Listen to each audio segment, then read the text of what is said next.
From KMUW Wichita, From Toronto, Ontario. And from Armia, Spain. This is You're Saying It Wrong. Let's talk words.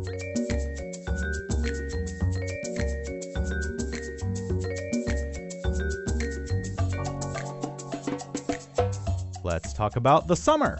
We're here, we might as well enjoy it.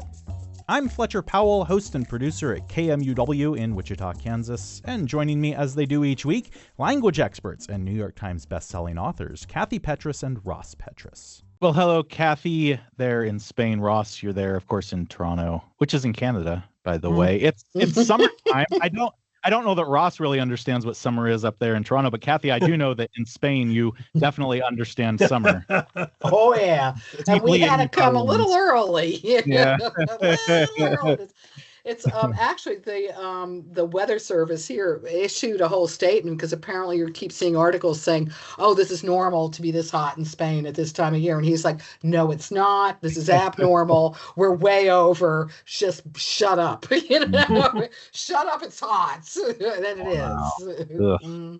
Yeah. Well, something that won't cool us off, but might at least give us a little bit of a distraction. We like during the summer to take a look at words of the summer. That's always fun. There's so many different ones, and we have probably a quiz for me, I'm guessing, coming up about words of the summer. We do. But first, we have a pet peeve. Oh, good. And it's from Kathy, but not me, Kathy. Hi, other Kathy. Kathy in San Diego wrote this. She said, I love this, Kathy. She said, you asked for pet peeves? Here's one of mine, which is incredibly nitpicky, I must admit, but I thought you might empathize, and we do. Said, it's the mistakenly used hoist on his own petard. I just love this woman. She said, more specifically, I speak of those times when I hear or read someone saying something along the lines of, yes, I was hoisted on my own petard. All right, I think. They get points for quoting Shakespeare, but it's hoist, not hoisted. And it's not on, is it? No, it's by. By. That's right. And I just wanted to say to Kathy in San Diego, I, Kathy in Armia, am your soul sister. Because it's a feat, but it drives me crazy too. That's all. But okay, let's ask Fletcher something now. Let's do a little pet peeve quiz. Why is it hoist and not hoisted? Oh, well, no, I don't know why it would be hoist rather than hoisted. Hoist sounds better. I like that better. Hoisted sounds real weird. I don't know the language.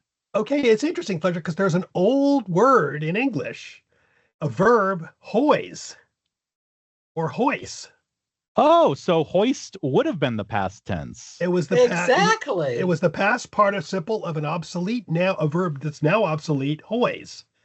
Oh, isn't that cool? Yeah, I mean, it makes perfect sense for it to be hoist. Yeah. And a hoist, was it hoist or hoist, Ross? Do you know? I don't know. I think it's hoist. I was just nervously looking that up, Kathy, as we spoke. Why don't I keep speaking and you keep nervously looking it up and we'll pretend we knew in a second. Okay, we'll pretend we knew it. Yeah. But to hoist, or hoist, as Ross will now tell us, meant to raise with effort or exertion, like you're like hoist, actually. I mean, hoist, though, implied like you're using ropes and stuff. I mean, when you hoist something, you're doing that.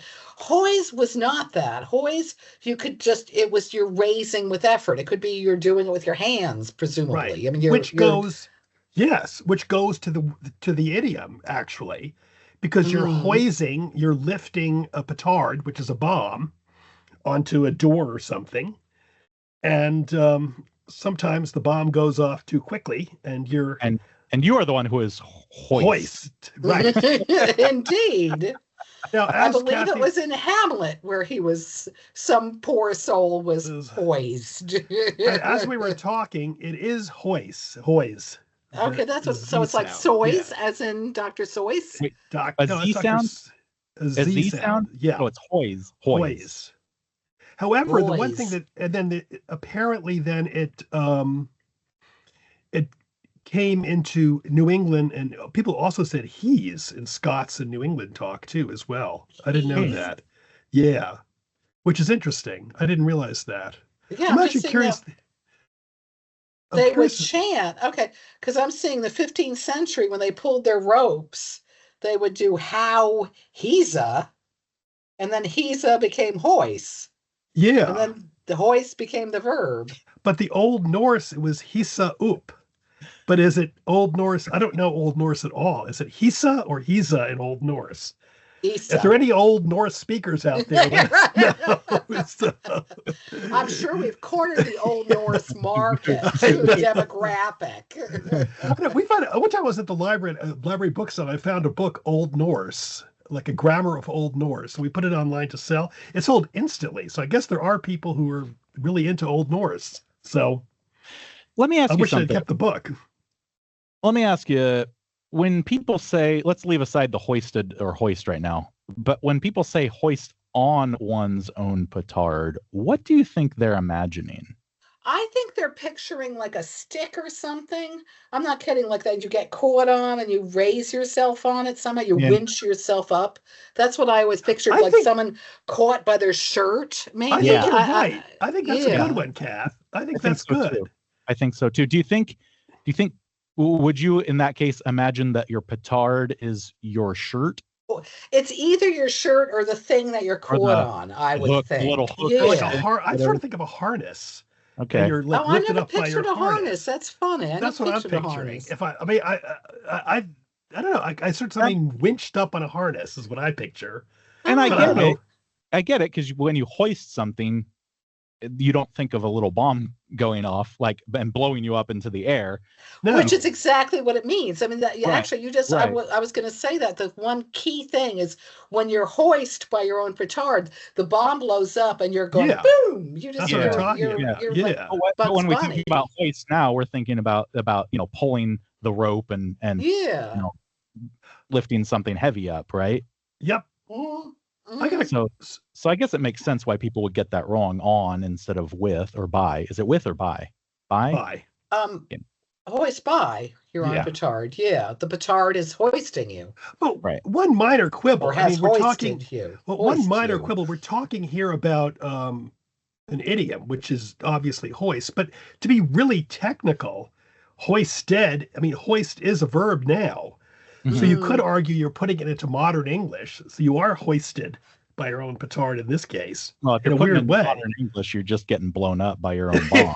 That's true. Okay, but speaking That of modern doesn't English, sound good. speaking of modern English, there's a word hoist, and this is a direct derivative of the word hoist that's in, kind of modern English. It's in a lot of movies from the 30s and 40s. Do you know what that word could be, Fletcher? Related directly to hoist. Slightly different pronunciation, though. Can I give a hint? Is it heist? Yes, Yes, we gotta blow you got this it. joint. Come You on, got it, baby. Fletcher. It's That's related, hoist. huh? It's a local U.S. pronunciation of hoist. Oh, wow. Isn't that really cool? cool? A bank Yeah. heist comes in, and the idea was basically you're hoisting your gun to hold up a person or robbing. Hold up, right? You just said Yeah, right there, exactly. hold up. exactly. Isn't that cool? Isn't that cool? That It is didn't really start till the really 30s. You could see it in all the gangsters. Come on, we're gonna heist this joint. Come on, Yeah. Oh, Oh wow. God, here I go with my bad acting. But I got Yeah, excited. that's not a very convincing 30s bank. I could bank do heist it. Come on, I could have been a contender. No, that's bad too. That's the Never mind. 50s. That was 50s, Cap. Well, yeah, but okay, we go back to Cagney, top of the world, huh? Okay. There you go. That's good. That's good. Okay, now Fletcher, we're going to move on from bank I'll heists. sing now. No, please, yeah. Summertime and the living is easy. Okay. Mom used to sing that to us all the time. Do you remember that? Yeah, Or it was did our she- lullaby yeah, when we were I little know. kids. But we're going to talk summer again, Fletcher. Good. We're going to talk. We've talked midsummer last week. Now we're going to talk straight summer. Just to remind people, midsummer, it turns out, is not the middle of the summer, except it used to be, sort of. How about If that? you count April as summer. Yeah. How's that for clarity? Yeah. Okay, summer. Now it could also mean someone who sums up figures. We're not talking about that kind of summer. We're talking about the season. About the season. Yep. Okay, and we have the derivative is it comes actually from the Sanskrit sama, season. So basically, the idea initially was sort of season, and then it becomes summer. So we have a bunch of quizzes here to give you. Do you know the definition? This is what really got us. Do you know the definition of heat wave? Kathy is in a heat wave right now, I believe, in Granada. I could sing a song about that too, Martha and the Vandellas, but I won't. Yes, you won't. Thank you. There This are a was lot something of songs about being hot, aren't there? I know there are, but this one got us because we didn't really know about this word, the two words heat wave. Do you know what the definition is? No, I didn't even know there was a technical definition of a heat wave. Now I'm going That's to what guess. shocked us. We had no idea either. Yeah, it must, of course, be a certain number of days over a certain temperature. Mm-hmm. But I don't know what those days or that temperature would be. Well, we can ask you the European State of Climate 2023 definition, which was a period of at least 3 consecutive days when both the daily surface air temperature minima and maxima are higher than the highest 5% values for the day in question during the 1991 to 2020 reference period. That's a quick, easy way to think about it, isn't it? Wait, I like so the World like, Meteorological Organization, Ross, but go on, Fletcher. I was going to say, so you've got like three or more days over, way over a certain the average temperature for those days. Basically, yeah. Basically, yeah. Okay. Although now the World Meteorological Organization has it as more than 5 consecutive days exceeding the average maximum temperature by 5 degrees Celsius or 9 degrees Fahrenheit. And in the U.S., it's 2 or more days of, I like this one, except 2 or more days of excessively hot weather. I think that's the best nice. way to go. That's nice and easy. Yeah, that's quick, easy, we get it. But the weird thing about the whole thing was it didn't originally mean what we think it means. It had a different heat wave and cold wave had a different meaning. I never even heard of cold wave. I'm just going to interject. Cold wave I had never heard of. No, I hadn't either, but the definition, they did have it then. I know they did, Ross, but I'm just saying. I agree. I never would say cold wave. I'd say heat wave. You know why that sounds so weird is because heat wave, you can imagine the waves, right, coming off the ground, the waves. Yeah, you picture it. Yeah. And a cold wave, obviously, you don't. You don't. No. Because the waves are frozen. They're cubes. But it was weird because it really literally meant a wave of hot weather that passes from one place to another. Kind of like a thunderstorm moving in and moving out. Right. So you didn't have or a static or something. You have like the you know what I mean? Yeah, you didn't have a static heat wave, which is really interesting. And when you think about it, it's a wave. A wave isn't static. So the original meaning made sense. The current meaning, in a way, doesn't. Yeah, so I don't know meteorological definitions, but we hear now about a heat dome a lot, right? Yeah, we do. Yes. So that's the new scary thing. Is that when the heat just sits there and it doesn't wave through? Like that, it's not a wave. It just exactly. It's a huge thing of high pressure. It reminds me of how you put those things when you microwave something and you put the dome on it so your food doesn't dry out. To me, that's what a heat dome is. Really, because it traps the hot air. It's like you're stuck in this like pot of hot air. It's a dome. It is a dome of warm air that is parked. It parks over where you are. Right. The thing is, it's really the same thing as heat wave. Really, when you get down to it. Because, I mean, no, I disagree, Ross. I don't think that it is. Do you think? It sounds like the wave moves through, right? Yeah. The heat dome obviously is going to end at some point, but it just plops down and sits on it. It's plopped. But we just said a heat wave is 2 or more days of excessive heat. So the wave has not moved through. The wave is there. Okay, so the dome can cause a heat wave. Yeah. Okay. That's what I think. But I don't think... We are all meteorologists, of course. Clearly, none of us have any meteorological background. I think we're going to get letters saying, well, obviously, this is... Stick with the language, people. Talk about adverbs. Okay. Now we're going to, Fletcher, move on into summer quiz time. We're going to talk about some summer, beachy, summery, hottie idioms. And we're going to ask you the meaning of them or the origin of them. And I think you're going to know one of them. Dog days of summer. This is the easiest. Is this an evocative term derived from seeing dogs lazing about in the heat? From the word dop enides in Anglo-Saxon, the time of year between sowing, dop, and it's doth actually, and before en the death harvest, or from a perceived dog in the summer sky. Well, we've talked about this before,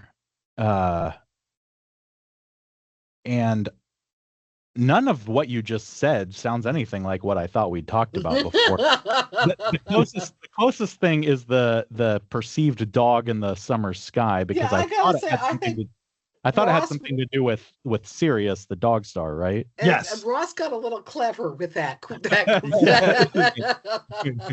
Yes, it is. It's Sirius the dog star in the Okay, sky. in what way? How does that how does that turn into the dog days of summer? Like there's a star in the sky, so what? Oh, you could. Sirius is in the constellation Canis Major, and Canis Major, the big dog, greater dog, and that shows up in the summer when it's hot. There we go. So then you know. Actually, I was reading Virgil today, and actually he just has a thing of tums sterilis urare Sirius agros. Then Sirius scorched the earth and made the land sterile. And the idea was that it's right in the middle of a Mediterranean summer, and it's really hot. Which we're dealing with. Kathy is dealing with it. Yes. And yeah, so it became the Greeks and the Romans referred to I cannot pronounce this, dog star days, they called it. Yeah, dies canicularis. Yes. Yeah, from July 3rd on. And because that was when Sirius was bright and they were hot. Yep. And I understand them. I feel you, ancient Greeks and Romans. I really do. Next one is kind of not really summary, but we liked it anyway because it's got a sun in it. Make hay while the sun shines. It's an old saying. It means you do something when conditions are good. We're making hay while the sun shines. Okay, where do you think it came from? We're giving you 3 chances. 1, early modern London criminal slang. The slang word hay meant money. So you're making a living honestly in the daylight rather than at night when you're going to do your criminal stuff. It's cute. It's cute. I like that. Yeah, I like that. 2, a medieval idiom literally meaning to cut hay while it's still warm out and summery. You do not wait till it gets colder. 3, an offshoot of hit the hay, i.e. going to bed early, originally and paradoxically referring to people lazing about instead of working. The meaning got reversed in the mid-1800s. That's good. You made some really attractive options there. I think credit to Ross. yeah. No, they're good. They sort of play into all of the things that I like. One is cute. One has a reversed meaning, which is always fun. I want to say it's just the literal hay one, though, right in the middle. Yep, you got it. And Kathy, actually, it does really refer to summer. Summer hay harvest does occur in the summer. Okay, yeah, but I'm saying this was not as and the idea was that you would summary. Oh, actually, because the hay dries out in the summer, and the idea is that you're cutting hay when it's the best time to do it in the summer. It's hot, it's dry, no rain, and you're okay with it. You basically are under the dog star, so it's ready to go. So. It's serious timing. Yeah. The dog hay of summer. Oh, even worse. Okay, the next one is Midsummer Madness. We were talking about Midsummer Murders, and now we're talking about Midsummer Madness, which means, do you have any idea I must know the definition. I have never heard this before in my life. Okay, I didn't think you had, because I haven't heard it that much either. That's why I said it's foolish or extravagant behavior supposed to occur during the summer. Oh, okay. Okay, it comes from 1, literally referring to the madness or ergot poisoning, deriving from eating rotten wheat just before the next late summer or early fall harvest. From a Shakespearean play. Gee, I wonder what play that refers to. Or there is a trick here. Or from the Latin insania media aestate, referring to the Sulian proscriptions, in which the Roman dictator seized the properties of his enemies. Wow. Uh, golly, a couple of those are intense. Um, just Shakespeare, just Shakespeare. But Mhm. Okay, but you're right, Fletcher. Okay, what's the but name of the play? What's the name of the play, Fletcher? A Midsummer Night's Dream, Wrong. I've got you finally. Yes. a That Midsummer's Night, a Midsummer Night. Wait, what is it? no, the play. The This play is A Midsummer's Night Dream, but it that is. is You're right not about the where this play. came from. This really got me because I would have immediately guessed. I would have guessed the same thing you did. It does not. Yeah. I thought, of course, it comes from Midsummer Night's Dream. It doesn't. It comes from Twelfth Night, 1602. Yeah. And we're going to read you the. Kath, you want to read it to him? Must we? Yes. Let's go through it. Okay, it's Malvolio and Olivia. Malvolio, remember who commended thy yellow stockings. Olivia, thy yellow stockings? Malvolio, and wished to see thee cross-gartered. Cross-gartered? Go to thou art made if thou desirest to be so. Am I made? If not, let me see thee a servant still. Why, this is very Midsummer Madness. Lovely. And I think I am Judi Dench move over. Am I That's right. right? That's right. That was magnificent. But it's really funny though, because I would have sworn it was Midsummer Night's Dream, Fletcher, just as you did. Of course. It just seemed, it would seem like obvious. That's just a giveaway. Yeah, but that's always the problem, isn't it? Like when it seems too perfect, that's when the shoe drops out of the sky on your head, right? Mhm. It's funny though, the one that was really, when you think about it though, was probably really wrong would be ergot poisoning, because that usually comes with stored wheat. Remember we did that article on it, Yeah. and that would be like later in the year when it's wet and all the poisons. But you never know, fine. Ross. The thing is that with sayings and stuff, it doesn't matter ultimately. Oh no, I 'Cause it- know. I agree, Yeah, but yeah. I just thought of it looking at that. I probably should have picked a different. I thought you thing did there. very well, Ross. Thank you. Do not chide yourself. Okay, next. Like a fish out of water. Out of water. Yeah. Okay. 1. A surprisingly recent metaphor coming from fishermen along the American Atlantic coast, referring to newbie fishermen. 2. An ancient Assyrian proverb from the Greek to the Latin to the French and to the English, referring to domback fish during droughts around ancient Ur. Wow. 3. From Chaucer. Chaucer, possibly earlier in England, likening monks and Arabians who were out of their element. Wow. You guys worked Like a on these. Fish out of water. Yeah, you guys worked on these. Chaucer. I like Chaucer. Yeah, oh, You got it. uh-huh. Yeah. A monk. But it's interesting. The first Chaucer usage is a little bit off. It's a little bit different. It's a monk when he is cloisterless is like to a fish that is waterless. Oh, okay. That But works. the idea is there. Mm-hmm. But then Samuel Purchas's Pilgrimage 1613 has the Arabians out of the desert are as fishes out of the water. I like that one. Mm-hmm. Okay, now Kathy, I think you're suffering right now, which what I would call is a real scorcher. I don't think we need Fletcher to define this word. I think we all know it. Uh-huh. And it derives from 1, an old French word derived from the Latin, meaning to strip off the skin. Ew. 2, from a Norse word meaning to dry fish. 3, from a literal translation of the Chinese jiao tu, meaning to burn. Boy. Well, when you scorch something, it does kind of strip off the outer layer. So let's go with stripping off the skin. That's horrifying, though. You're very good. Yeah, I got it? That's it. Yeah. Right. Yeah. It's came from the old French, well, actually from the Latin, meaning to flay. Ew. And this is why I hate that sort of thing. However, though, Ross, doesn't the Chinese comes into play too, doesn't it? No, that was the scorched earth militarily used. I'm sorry, I saw that. But I'm going to throw something out here. First of all, there's an old Norse word, And again, I'm not big on something. This is like the Old Norse day or something.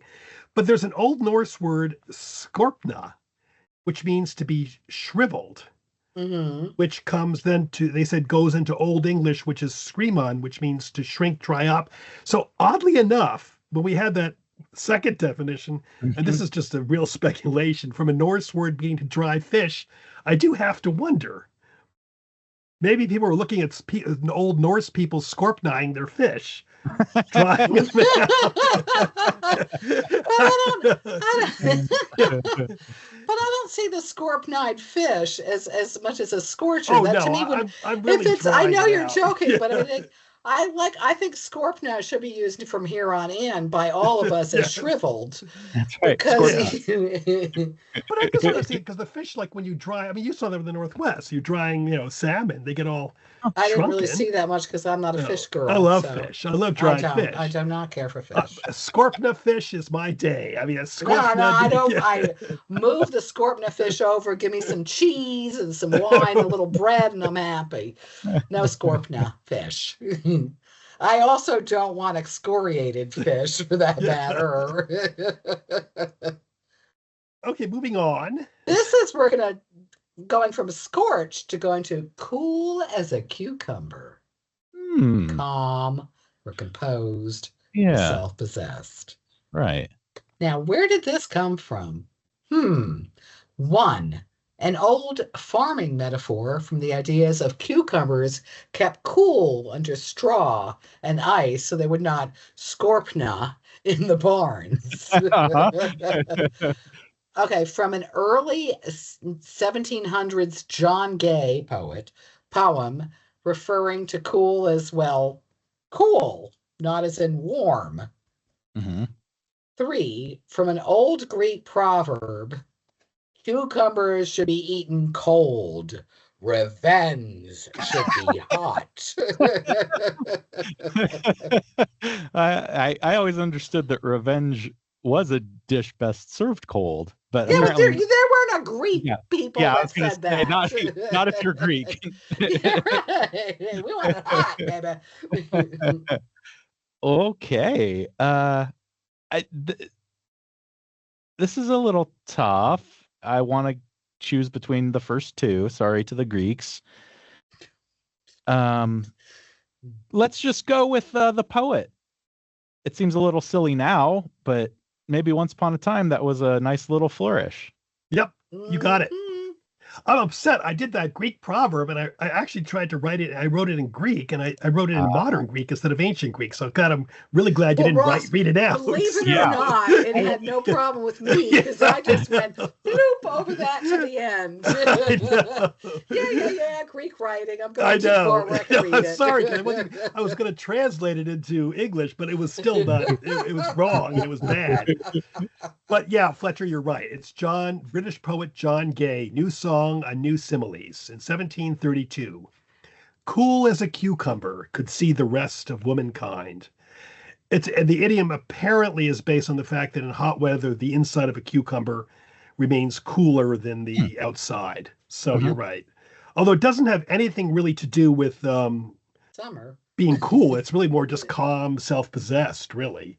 You can be cool as a cucumber in the winter as well, if you want. Okay, curiously, Ross, did anyone ever call you cool as a cucumber? Was that ever attributed to you? Me? Fletcher, no. You too? What about you?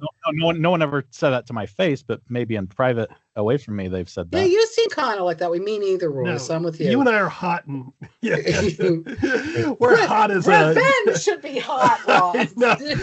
I'm really shocked, Kathy, that I said revenge should be hot. Because I wouldn't be cool with revenge. I agree with you. I'd go at it. Okay, we have a message, an email from Whit in North Carolina. And Fletcher, we're going to ask you the same question. Okay. Is it pleaded or pled guilty? Now, Whit said, I said pled and was summarily corrected, but I stand by my pled. What say ye, Fletcher? Pled guilty or plead guilty? So we're talking about the past tense. Correct. Whether if I plead guilty, A week later, you can say that I either pled guilty or I pleaded guilty, right? Mm, I think that either one is okay, but if you are in the legal world, like actually writing it legally, I think it's pleaded. I'm not positive about that last part. I think either one is actually fine. absolutely. It's funny because a lot of people think pled is completely wrong. Uh, And it is not. I mean, it follows the old pat bleed, bled, speed, sped, blah blah blah blah blah blah. That said, pleaded is more popular in the courtroom. okay. There was one thing we found: the Supreme Court used pleaded in more than 3,000 opinions. It used pled in 26. So Oh, that's like Yeah, pretty I just big. want to add a little bit of a corrective here. We had talked about this before. We call it ablaut when the verb changes with the sound rather than like adding an ed to it. You know, we like bleed. We don't say oh, bleeded, we say bled. Like Cass said, speeded, we say sped. In this Mm, case, this is probably pled is probably an artificial patterning on that because the mm, original would have been pleaded. It was not one of mm, those where it changes inside. It basically it would have been pleated, and then people basically changed it on the pattern of bleeded and bled. It kind of was yeah. reversed. It's looking mm. backwards to the past, even though that past of pled never existed, But which is now at this point, interesting. but it's But been now long enough now acceptable. that yeah, it's totally Yeah. fine. That's funny. To me, pled sounds like better, doesn't it to you, or does it? Yeah, pleated sounds really clunky to Yeah. me. Yeah, that's true. I don't know. Pled sounds like much more natural. I love this. I don't know where I Oh, found yeah. it, and I've Read got it. to. I love it. And it was Yeah. pled, alternative past tense and past participle of plead. Whether pled is an allowable alternative form or an American Scottish barbarism is much disputed, especially among Now, attorneys. I wonder if who wrote that. Do you think a British person wrote that or an Well, American the person final wrote it? line, Ross, was no prize for guessing which side the English take. Gee I which? know. I don't know. I'm busy. It's hot here. You're Saying It Wrong is part of the NPR network and is produced in the studios of KMUW in Wichita, Kansas by me, Fletcher Powell. Kathy Petrus records from her home in Armia, Spain, Ross Petrus from his home in Toronto, Ontario in Canada. Torrin Anderson composed our theme music, and our digital team is Beth Golay and Carly Cooper. You can find all of our past episodes by subscribing to the You're Saying It Wrong podcast wherever you get your podcasts, or by visiting us at kmuw.org. If you have a question for Kathy and Ross, if you'd like to suggest a topic, or you just want to reach out, you can email me at powell@kmuw.org or email them at kandrpetrus@gmail.com. You can also email us a voice memo of you asking it your question. You might get your voice heard on air. If you'd like to do the same thing by downloading the KMUW app, you can do that and just click the Talk to Us button. You can find all of Kathy and Ross's books pretty much anywhere you get books, and a handful of them are also available on audiobook read by the authors themselves. Thanks for joining us. We'll be back next week.